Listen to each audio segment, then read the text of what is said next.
A CNC machine in the late 1980s. Professor Shahid and Salsa will probably agree with me. But the problem was that we never got to touch that machine. Okay, so the machine was we were not even allowed to walk around that machine, leave alone touch it and operate it. So in that sense, you are, and that was not a sophisticated. I'm talking about late 1980s and early 1990s. People of the institute were very possessive about that machine and would not let anyone touch it. So as a result of that, I never ventured into this area, CNC and manufacturing. So I perhaps if I had got some, if someone had allowed me to do something on that machine, then probably my interest would have, my inclination in that area would have developed. So I actually moved away from that area. But since I am into automation and robotics, people generally ask me what is the difference between a CNC machine and a robot. Okay? So we don't classify CNC machines as robots, though the distinction is the lines, the distinguishing lines are actually blurring. Okay? Nowadays you have very sophisticated CNC machines we can almost qualify as robots. But actually, I'm sure that you know the difference between a robot and a CNC machine. The difference lies in the level of or the sophistication of reprogrammability. If you have a machine which is reprogrammable, then it qualifies as a robot or as a part of flexible automation. Otherwise, it is fixed automation like CNC. Okay, so something to do with skill development as well. Okay, so as I said in the previous workshop, we were talking about Industry 4.0, and we already have 4.5 on our hands, and in near future we have Industry 6.0 as well. So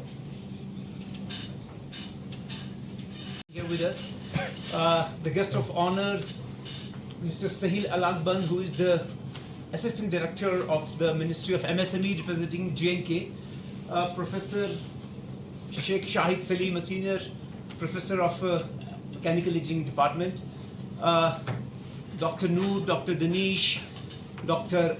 Irshad. Machines are an excellent example of the integration of manufacturing technologies with the digital world. Okay?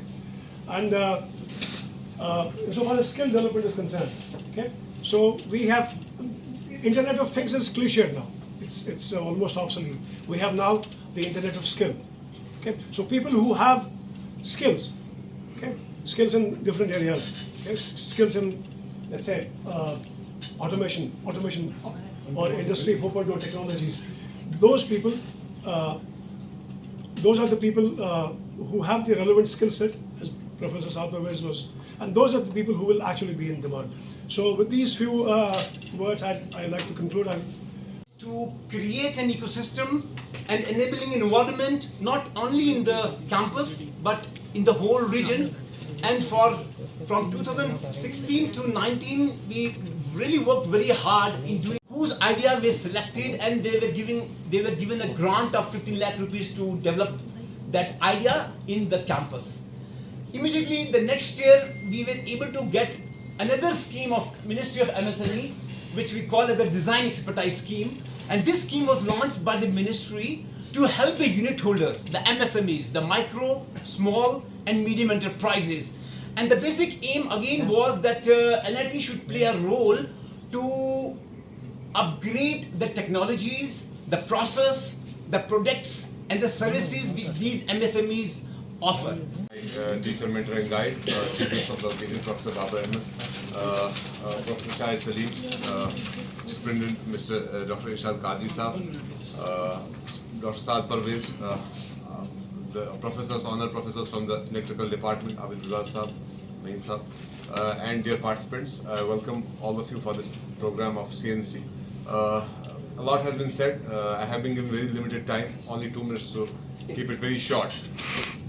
But in those 2 minutes, I will just, basically it's very difficult to manage things in 2 minutes, but I will do it. As Saad sir said, I joined as Assistant Director MSME in 2015, and I went to my office in Srinagar in 2015.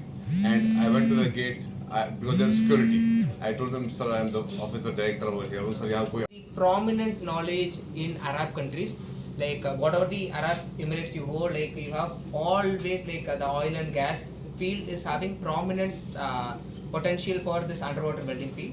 That is the whole idea of this particular workshop, having a limited around 20 people who can get your profile into entrepreneurship either through CNC or welding. Of course, like we have a list of speakers from our side. Again, you have the demo session. We have world class like Faxi CNC machine where you will be giving exposed to that.